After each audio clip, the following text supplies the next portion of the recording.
know what? For once, it looks sharp. Nah, I feel so plain. Do you? Yeah. Well, then why'd you do it? Is that what it is? Because I was rushed this morning. Imitation. Why were you the rushed? sincerest form of flattery. That's what they say. It is, Skip. Why were you rushed? We get here at 4 a.m. I was rushed because I caught you eating something in your dressing room. You care to share?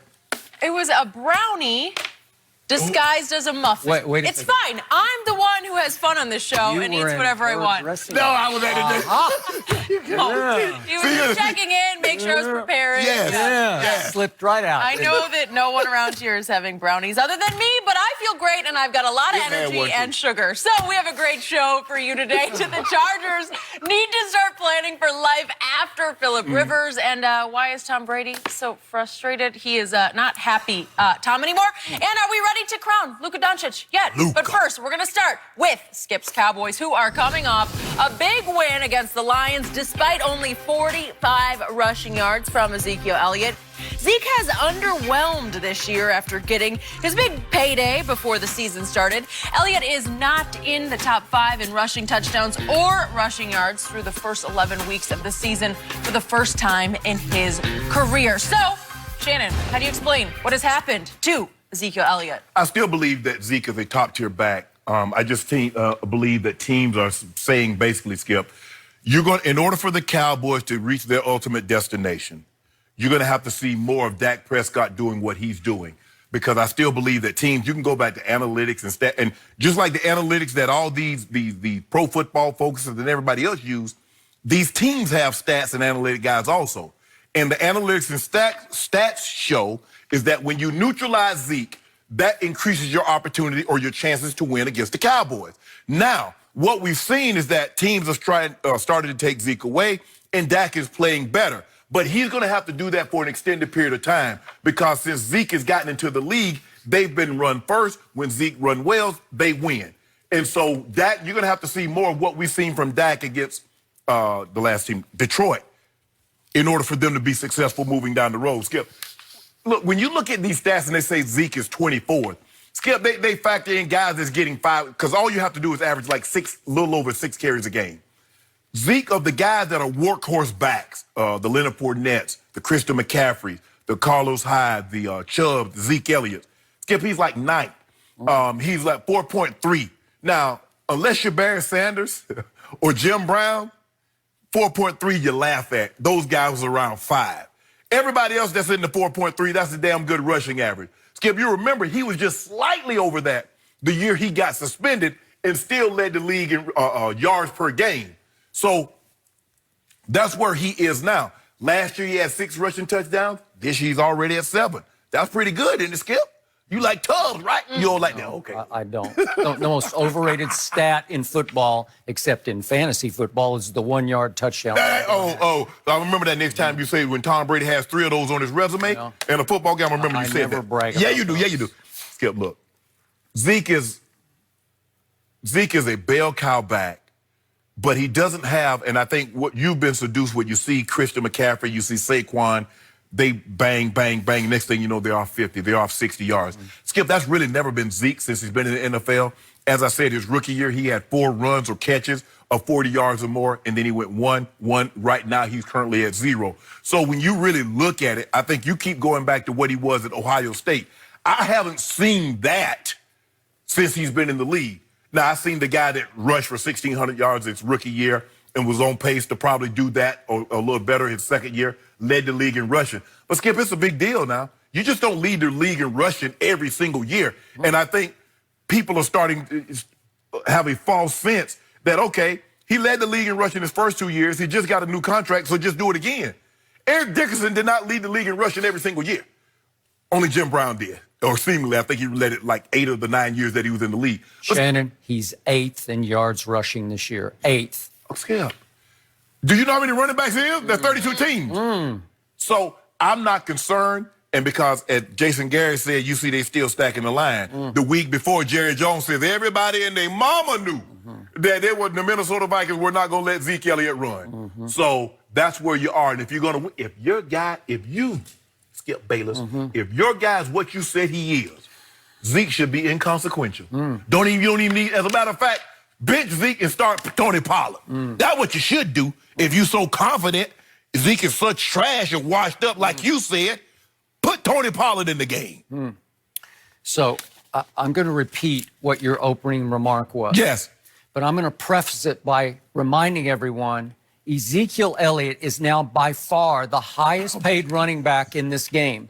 Ezekiel Elliott just got $50 guaranteed million to sign. You can't take it back. You can't cut it. You can't get rid of it. No. 50 locked in for Ezekiel Elliott. Okay. And you just said, I still think he's a top tier back. Yes, I do. Really? Yeah. Talk about damning with faint praise. No, I still believe he's a You know top what? back. I've been saying this for a month, and I'm going to double down right here, right now, because I am not seeing what you're talking about.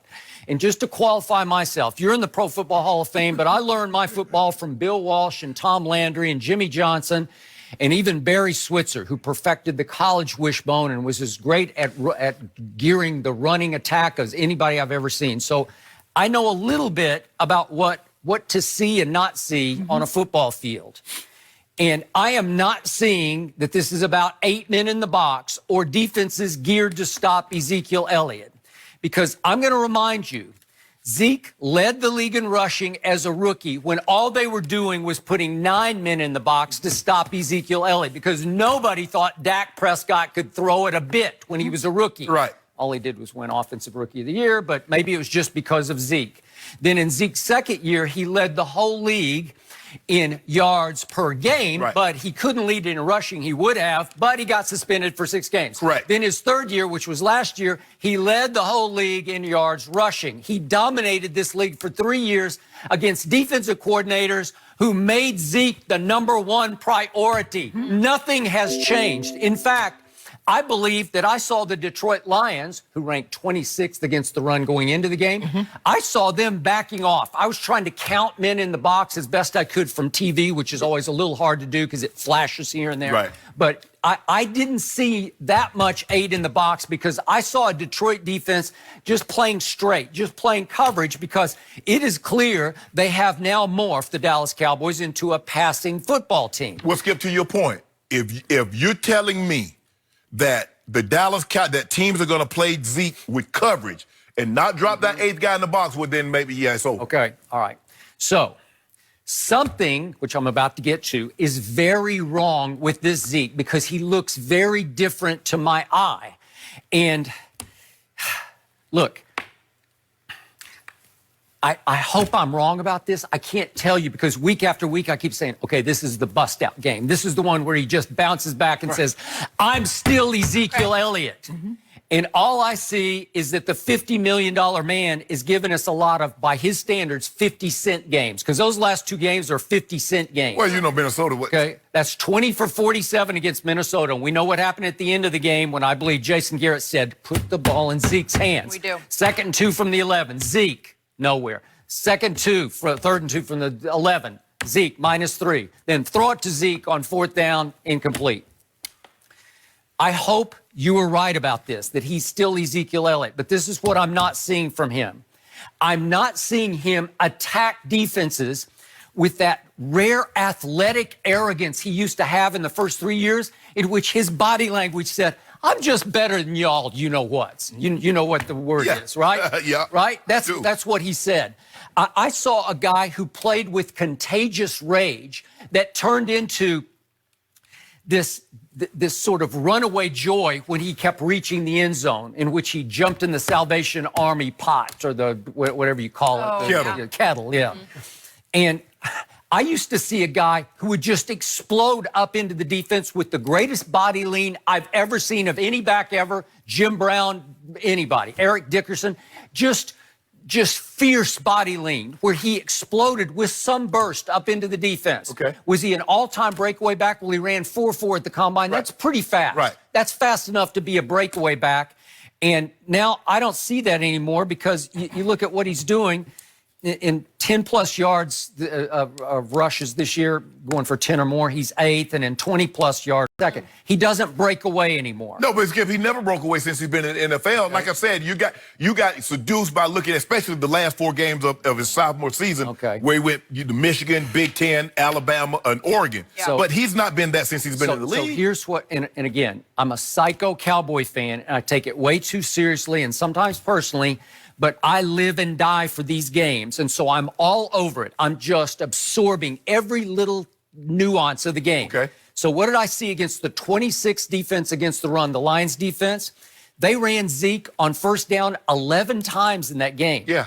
Boy, that's a lot of first down runs that are going nowhere. And I'm like pulling my hair out. I'm pacing my floor because what happened on the first one? It went for 1 yard and he fumbled. Okay. So I'll give him an occasional fumble. But he went 11 times. It averaged 3 yards a carry, which is not good enough. In the last 4 runs, when you're trying to kill the clock and keep the ball away from Jeff Driscoll, I'm sorry I'm saying this publicly, but they could not stop Jeff Driscoll.